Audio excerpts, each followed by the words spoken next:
안녕하세요. 손승미소입니다. 이미 예고했던 것처럼 월요일 긴급방송 미국과 중국의 무역협상의 결과 분석, 그리고 이 결과가 향후 경제 흐름, 금융시장의 흐름을 어떻게 바꿀 것인지, 시장의 변화를 어떻게 이끌어낼 것인지 방송 시작합니다. 현재 녹화하는 시간은 일요일 오후 7시 40분입니다. 오늘 하루 종일 트럼프 대통령의 대단한 활약을 지켜보셨을 거라고 봅니다. 이제 활약은 잠시 접어두고 월요일에는 경제 방송에 주목해 주십시오. 자, 회의 결과부터 보여드리겠습니다.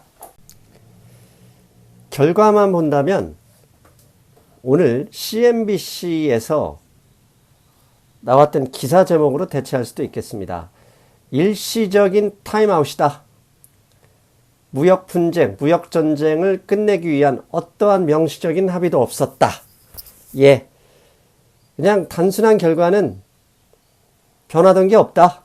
협상을 다시 하기는 할 뿐 시장이 완전하게 기대한 합의를 이끌어낼 명확한 일정이나 절차 이런 건 없었죠. 협상을 개시하겠다 이거밖에 없었습니다. 그러면서 CNBC 기사는 이런 분석까지 곁들였는데요. 밑에 있죠. 올해 안에 협상 타결을 이끌어낼 가능성은 50% 이하다. 45%다. 즉 올해 안에 무역 협상의 합의 가능성이 낮다. 이렇게 평가한 것이죠. 아무튼 CNBC가 이렇게 평가할 정도로 솔직히 내용은 별거 없었습니다. 하지만 그나마 별거 없던 내용은 정리를 해드려야 되죠. 트럼프 시진핑 정상회담의 결과는 크게 세 가지로 나눌 수 있습니다. 첫 번째는 아직 추가 관세를 부과하지 않은 나머지 미국의 수입품이죠. 중국으로부터의 수입품 3,250억 달러의 물품에 대해 관세 부과 준비를 당장 중단하기로 했고요. 또한 무역협상을 재개하기로 결정을 했습니다. 두 번째는 미국의 IT 기업들이 화웨이에 반도체 관련 주요 부품들을 판매하는 것을 금지했던 이것을 해제했습니다. 그러니까 블랙리스트, 국가 비상사태를 통해서 블랙리스트를 지정하고 이를 통해 미국의 주요 반도체 IT 기업들이 화웨이의 주요 부품, 제품을 판매하는 걸 금지했었는데요. 이것을 해제했습니다. 세 번째는 이에 대한 반대급부로 중국은 미국의 농산물 수입을 즉시 확대하기로 결정했습니다. 사실 이 결과만 보면 미국으로서는 한 게 아무것도 없습니다. 기존의 2,500억 달러에 부과된 관세를 줄이거나 중단하거나 그런 얘기도 없었고요. 딱 하나 있었던 것은 화웨이를 블랙리스트로 지정했던 것, 미국 기업과의 거래를 중단시켰던 것을 일단 다시 해제했다는 것, 다시 거래를 하게 했다는 것밖에 없습니다. 반면 중국은 좀 손해본 게 있죠. 그래서 미국과 중국 각각의 입장에서 협상의 성과를 분석해 봤습니다. 먼저 중국이 가져간 협상의 성과는 아무것도 없습니다. 5월 달에 협상이 틀어지면서 2천억 달러에 대해서 관세가 25%로 상향이 됐죠. 그걸 중단하거나 유예시키거나 그런 거 없었습니다. 얻은 거라고는 딱 하나밖에 없습니다. 3,250억 달러에 대한 준비를 일단 중지시켜 놨고요. 근데 중지시켜 놨다고 하고 있을지는 아무도 모르죠. 그리고 또 하나가 있다면 농산물 수입만 트럼프 대통령의 말대로라고 하면 엄청난 금액만큼을 수입하기로 했다. 이 정도밖에 없죠. 또 하나 있다면 화웨이 물건을 파는 게 아니죠. 화웨이가 미국 물건을 사는 거 참나 어이없죠. 돈 내고 사겠다는 것도 마음대로 못하게 했던 것을 제발 좀 풀어주세요 하면서 협상의 성과로 가져갔습니다. 반대로 미국 측의 성과를 보면 일단 농산물 수입 약속을 받아냈어요. 그것도 트럼프 대통령의 발언대로라면 막대한 금액이라고 했죠. 농산물 수입 약속을 받아놨고요. 또 하나 보이지 않는 성과가 있습니다. 그게 무엇이냐? 예, 중국의 가장 큰 약점은 손에 쥐었다. 그 약점을 이번 협상에서 확인했다는 점, 그게 가장 큽니다. 사실 25% 관세, 500억 달러, 2천억 달러, 합해서 2,500억 달러, 그에 대한 관세에 대한 부담을 미국 소비자들이 하고 있었다. 이것은 커들로우 국가경제위원장도 인정했던 거죠. 그런데 지지부진했던 협상을 갑자기 시진핑에 전화를 하게 만들었던 것은 결국은 블랙리스트죠. 화웨이에 미국산 주요 반도체 관련 부품을 판매하지 못하게 했던 거죠. 그만큼 미국은 중국의 약점이 반도체라는 것을 확실히 알게 됐습니다. 그렇다면 이게 앞에서 먼저 제가 뒤에 제목을 미리 말씀드렸네요. 죄송합니다. 정답을 미리 알려드리고 수업하는 점. 그러면 미국이 확보한 중국의 약점은 반도체 수출 차단입니다. 반도체 수출이 왜 중요하냐? 4차 산업혁명, 미래의 기업이익, 국가경제 발전을 주도한다는 4차 디지털 산업 기술의 핵심 소재는 반도체입니다. 중국이 메이드 인 차이나 2025 전략을 이미 여러분 알고 있죠. 메이드 인 차이나 2025 전략이 뭐냐면 중국이 국가경제의 핵심 경쟁력 확보로 선언한 10개 분야, 이 10개 분야에서 2025년까지 세계 1등이 되겠다는 전략입니다. 그러면 10개 분야가 뭐냐면 전자부품, 농업용 농기계, 그 다음에 신소재, 전기차 및 뉴 에너지, 즉 재생에너지 관련이겠죠. 그 다음에 기계 로봇 기술, 그 다음에 IT, 우주 관련 기술, 철도, 자기부상 열차, 이런 철도 고속 열차겠죠.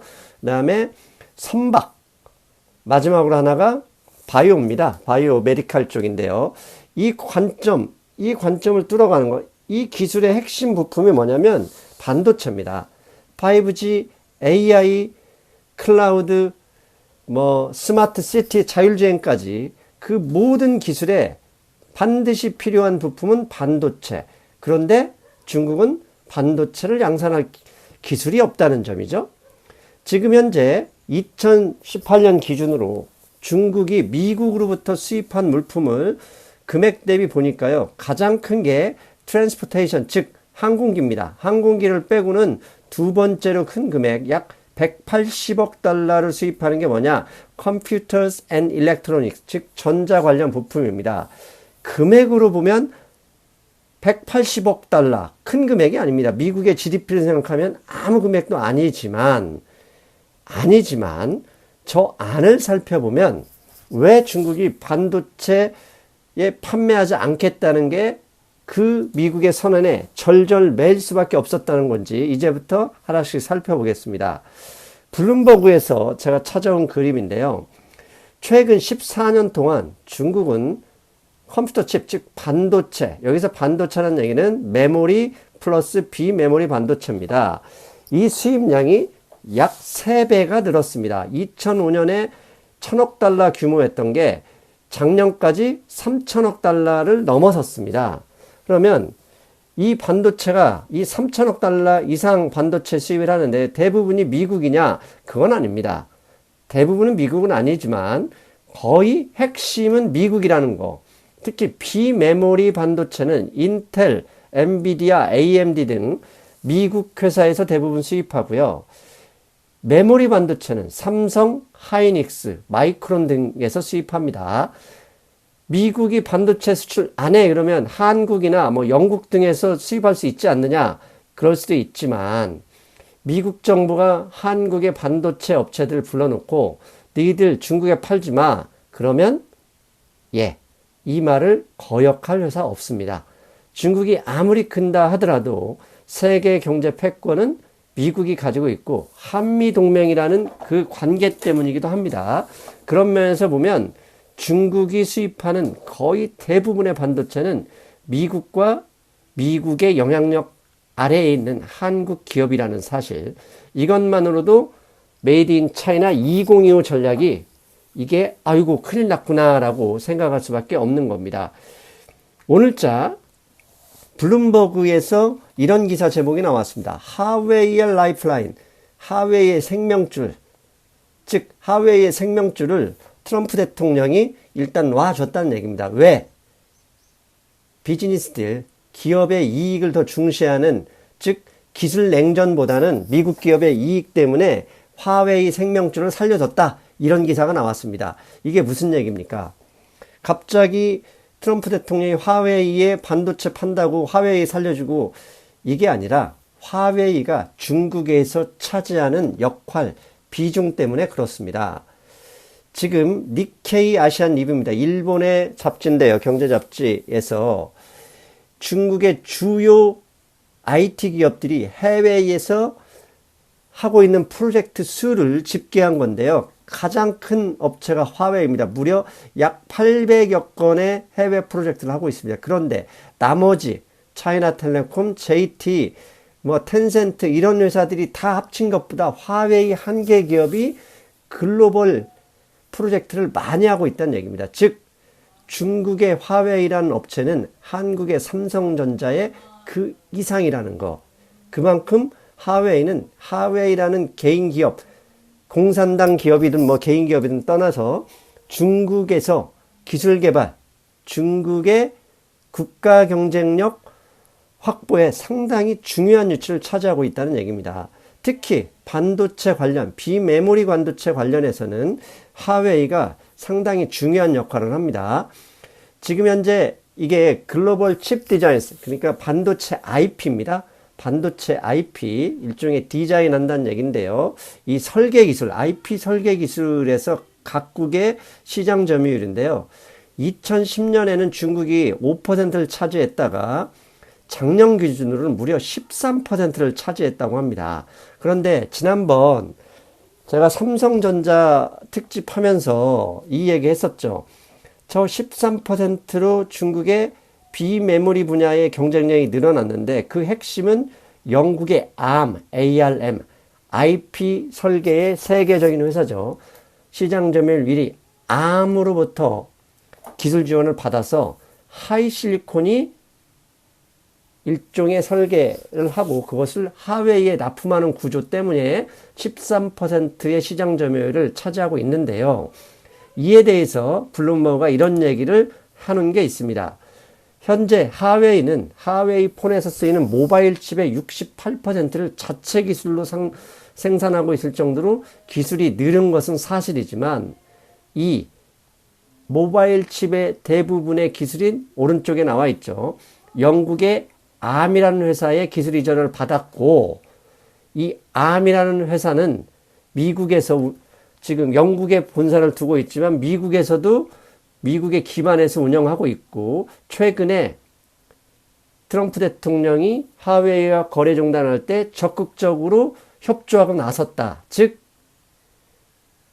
ARM이라는 IP 글로벌 선두 업체조차도 중국의 화웨이와 거래 중단에 적극적으로 참여할 수밖에 없는 이유는 미국 정부의 영향력 아래에 있다. 그 얘기입니다. 즉 미국 정부가 열 받아버리면 모바일 칩의 68%를 생산하고 있는 화웨이라 할지라도 그 기술이 거기에서 셧다운 될 수 있다. 그렇게 말씀드리고 있는 겁니다. 즉 트럼프 대통령은 이번 미국과 중국의 협상을 통해서 화웨이의 제품 수출에 좋다. 이게 핵심 이번에 협상 사항 중에 하나거든요. 그렇게 전략을 바꿔버린 이유는 딱 하나밖에 없었습니다. 왜? 미국도 미국 대통령이라 하더라도 기업의 이익을 제약할 수가 없어요. 왜냐? 미국의 반도체 업체들, 마이크론 테크놀로지니 스위치 업체인 브로드컴, 그 다음에 주요 자일링스, 엔비디아 등등등 이들 업체의 캐파, 생산 능력은 이미 중국 시장의 매출을 고려해서 확대해 놨어요. 그런데 중국에 판매하지 마 그러면 그걸 대체할 만한 시장이 없는 겁니다. 그러면 당연히 매출이 줄어들면 이익이 축소되는 거고 이익이 줄어들면 당연히 트럼프 대통령이 중요시하는 증시 하락의 악재가 될 수 있다는 얘기죠. 그래서 이런 것을 결국 제가 생각한 것처럼 블룸버그도 이와 비슷한 의견을 냈는데요. 오늘자 블룸버그에는 이런 얘기가 나왔습니다. 트럼프의 부드러운 스탠스, 그러니까 자세 변동은 뭐냐면 driven by US corporate interest, 즉 미국 기업의 이익에 의해서 어쩔 수가 없었다. 왜? 중국에 당장 막아버리면 미국의 주요 반도체 IT 업체들이 매출이 줄어들 수밖에 없었기 때문인 겁니다. 즉 미국 기업 이익에 민감한 대통령이 트럼프 대통령이고, 그 민감할 수밖에 없는 것은 결국 증시의 영향력 때문이거든요. 그렇다면 미국 기업들이 화웨이와 거래 중단에 진짜 얼마나 큰 영향을 받게 되는지 잠깐 찾아봤더니, 지금 미국의 빅테크 기업들이 중국 시장의 전체 매출액의 얼마를 차지하는지 주요 기업들을 봤더니요, 퀄컴의 경우는 전체 매출의 65%, 마이크론 테크놀로지는 57%, 브로드컴 48%, 텍사스 인스트루먼트 43.1%입니다. 좀 적은 영향력이 인텔이 26%, 엔비디아 23%. 여러분, 만약에 이 정도의 매출 비중을 중국에서 의존하고 있는 미국 기업들이 트럼프 대통령의 지난번 5월 초의 발언대로 최소한 1분기 정도만 매출을 못하게 해버리면 주가 대폭락이죠. 지난번 브로드컴도 하루 동안에만 6% 가까이 폭락했던 것도 결국 이런 것 때문이거든요. 즉 IT 기업의 실적에 악영향을 줄 수 있는 일종의 중국과의 거래 중단, 화웨이와의 거래 중단을 일단 없앤 측면이 있죠. 그래서 증시 하락을 막아내고 오히려 그 역효과가 될 수 있는, 악영향을 줄 수 있는 재료를 날려버리면서 증시 상승을 기대할 수도 있게 만들어버린 거죠. 자, 여기까지가 이번 무역협상에서 가장 중요한 현안, 세 가지 중에 하나는 화웨이와의 거래를 풀어준 거. 그게 중국의 약점을 쥐고도 있었지만 미국 기업의 현실적인 실적하고도 관계가 있었다. 그렇게 말씀드릴 수 있습니다. 그렇다면 이번에 미국과 중국의 협상 이후 미국 경제에서 이제부터 주목해야 될 점이 분명히 달라졌습니다. 지금까지는 일요일 금융시장 브리핑에서 몇 번 언급했었죠. 토마스 류 선생님과 제가 언급했었는데 뭐라고 했냐면, 모든 거의 기반은 미국과 중국의 협상이 잘 된다는 조건 아래, 그 얘기 말씀드렸잖아요. 이제 이 조건이 충족이 됐습니다. 뭐야? 협상의 타결도 아니고 단순히 뒤로 미루는 건데, 단순히 미루는 것만으로도 시장이 기대하는 것을 채워졌기 때문입니다. 그리고 이 결과로 인해서 저는 7월 FOMC에서 페드는 금리 인하할 가능성이 상당히 낮다고 생각합니다. 그럼 트럼프 대통령이 지속적으로 주장하며 금리 인하를 요청하고 주장했었는데, 그것을 포기하면서까지 미국과 중국의 협상을 일단 수면 밑으로 내려버린 이유는 뭐냐? 페드가 금리를 인하하지 않더라도 이미 주요 채권 금리는 2016년 수준, 2016년이면 기준금리가 0.75%의 수준으로 떨어져 버렸습니다. 즉 이렇게 충분히 하락한 상황에서 굳이 무역협상을 가지고 시장을 흔들어줄 필요가 없습니다. 그리고 이런 상황에서 금리를 낮춰봤자 향후 미국이 진짜 경제가 어려워지게 될 때 버퍼링이 없어지는 거거든요. 그래서 트럼프 대통령은 저는 전략적으로 이 정도 금리는 이미 금리 인하 효과를 본 것과 다름없다라는 생각에 무역협상 부분에 이 악재를 수면 밑으로 잠궈버린 것이 아닐까, 이렇게 추측을 합니다. 현재 미국의 10년 만기 채권 금리는 6월 27일 종가 기준으로 2.01%입니다. 2.01% 수준은 2016년 1월 수준입니다. 2016년 1월. 그리고 가까이 오더라도 2016년 12월 수준인데요. 저 당시 미국의 기준금리는 0.75%였다는 거. 이미 7월에, 아니 9월에 페드가 굳이 FOMC에서 기준금리를 인하를 하지 않더라도 저렇게 금리가 많이 떨어져 버린 겁니다. 그러면 미국의 10년 만기 채권금리의 하락이 왜 중요하냐? 미국의 주요, 가령 하이브리드 채권이든 레버리지 론이든 심지어 모기지 금리 등 기업의 대출 금리와 관련해서 기준금리가 되는 게 10년 만기 채권금리입니다. 당연히 10년 만기 채권금리가 2016년 하반기 수준으로 떨어졌으니 제가 여러 번 언급했었던 미국의 30년 만기 모기지 금리도 똑같이 떨어졌습니다. 6월 27일 종가 기준으로 3.73입니다. 저 정도 많이 떨어져 버렸으니 최근 모기지 리파이낸스나 모기지 대출 신청이 조금씩 늘어날 수밖에 없죠. 이것만 떨어졌느냐? 기업의 단기 대출에 영향을 주는 3개월 리보 금리 그림입니다. 3개월 리보 금리가 현재 2.32%인데요. 이 수준은 언제냐? 작년 2018년 2월 수준입니다. 2018년에 4번의 금리를 인상을 했었죠. 즉 기준금리 4번이면 1%고 리보 3개월 리보 금리조차도 기준금리 1.5% 수준으로 떨어져 버린 겁니다. 차트만 보면 이미 200일선 밑으로 떨어졌기 때문에 저 금리는 좀 더 하락할 가능성이 있습니다. 그 얘기는 뭐죠?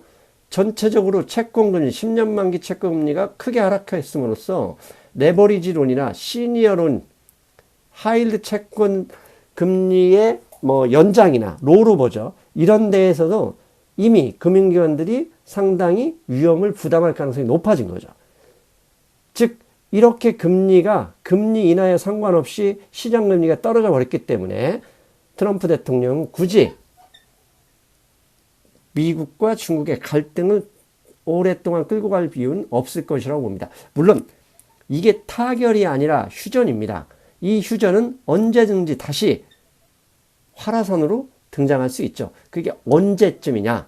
그래서 저는 이 무역협상 결과로 인해서 앞으로 경제 화두는 크게 여러 가지 바뀌는 것 중에 크게 핵심은 3가지가 있다고 봅니다. 중요한 화두, 변경될 화두는 크게 3가지가 있다고 보는데요. 첫째, 금리의 인하가 없어도 패드의 기준금리 인하가 없더라도 시장금리가 큰 폭으로 올라가지 않는 한 패드를 흔들기 위해서 중국과의 무역 분쟁을 악화시킬 이유는 없을 것이다. 저는 이렇게 예상을 합니다. 즉 트럼프 대통령은 기준금리 인하를 목적으로 시장을 흔들었지만 이미 시장금리가 기준금리 0.75% 수준으로 떨어졌기 때문에 굳이 더 이상 흔들지 말자 이런 생각을 하고 있을 가능성이 높고요. 그 중심에는 결국은 미국 기업의 이익 확보에 있죠. 미국은요, 한국은 산업자본의 힘이 크지만 미국은 금융자본의 힘이 큽니다. 미국의 애플이나 주요 기업들, S&P 500이든 다우 기업들, 이런 기업들의 대주주는 기관 투자가입니다. 해치펀드나 기관 투자가고요. 그 기관 투자가들은 결국 금융이죠. 금융자본이 트럼프 대통령의 압력을 가하면 결국 어쩔 수 없이 미국 기업의 이익을 위해서 함부로 행동할 수가 없다. 그런 것 때문에 트럼프 대통령이 일단 전략을 바꾼 것이다. 이렇게 보고 있고요. 두 번째, 앞에서 언급했죠. 이미 미국의 시장금리는 저금리 상황입니다. 기준금리 0.75% 수준으로 떨어진 미국의 시장금리 상황. 이런 상황이라면 이제부터 변수는 부동산 시장 활성화에 있다. 즉 적어도 3분기에 부동산 시장이 활성화되면서 경제가 좋아진다면 굳이 금리를 인하해서 나중에 하락에 쓸 수 있는 재료, 성장에 사용할 수 있는 재료를 땡겨서 쓸 필요가 없을 뿐이다. 그럼으로써 적어도 3분기라는 얘기는 7월, 8월, 9월 이렇게 3개월 동안 주택시장의 상황을 면밀히 살펴볼 필요가 있다. 기존 주택이든 신규 주택 거래 건수, 허가 건수, 모기지 신청 건수 등을 이제부터는 주목해 보자. 그리고 이로 인해서 이제 지금 하고 있죠. 2분기 기업 실적이 하락하다 하더라도 그건 다 미국과 중국의 협상의 부진, 무역 전쟁 때문이었고 이로 인해서 전쟁이 완화되면서 이제 기대감이 올라가죠. 3, 4분기에는 실적이 올라갈 수도 있겠구나 이런 기대감이 있기 때문에 시장을 어느 정도 받쳐줄 재료가 될 수도 있다. 이렇게 볼 수 있습니다. 마지막으로 세 번째입니다. 예, 미국 기업들, 특히 화웨이를 견제하는 미국 정부, 트럼프 대통령과 미국 기업의 로비, 이런 게 분명히 있었을 가능성이 있거든요. 그렇다면 왜 화웨이를 건드렸느냐? 예, 미국 기업보다 앞서 있거나 미국 기업을 바짝 뒤쫓고 있는 주요 IT 기술 때문에 그렇습니다. 그렇다면 중국에 뒤처져 있거나 중국에 따라잡힐 수 있는 기반 기술, 5G, AI 이런 정도, 그 다음에 양자 컴퓨터, 이런 관련 기술을 개발하기 위해서 미국은 중국과는 또 다르게 정부가 나설 수는 없습니다. 그렇다면 기업들을 독려할 텐데, 기업을 독려하게 되면 예, 관련 기업들이 M&A를 확대할 가능성이 높습니다. 증시에서 기업의 M&A 확대다 이러면 상승 재료가 되죠. 그래서 기술 기업들을 주목해야 될 거라고 생각하고요. 지난주에는 애플이 자율주행 관련 소프트웨어 기술을 가지고 있는 것으로 알려진 회사를 인수를 했죠. 그런 것도 하나의 일환이다 이렇게 볼 수도 있겠고요. 반면에 중국은 비메모리든 메모리 반도체 관련 기술 확보를 위해서 더 많은 자원을 집중할 수 있을 것이라고 봅니다. 그렇다면 중국도 눈에 불을 켜고 주요 기술 개발 기업들을 인수하려고 하거나 개발 속도를 높이는데 상당한 집중을 보일 것이다. 이렇게 말씀드릴 수 있을 겁니다. 당연히 한국 기업들도, 한국 정부도 이에 관련해서 어떻게 한국 기업의 경쟁력을 높일 것인가, 기반 기술을 확대할 것인가 고민하셔야 할 시간입니다. 자, 이상으로 미국과 중국의 무역 협상의 결과, 앞으로 시장은 어떻게 관점을 이동시킬 것인가에 대해서 고민해 봤습니다. 저는 여러분 목요일에 뵙겠습니다. 여러분 안녕.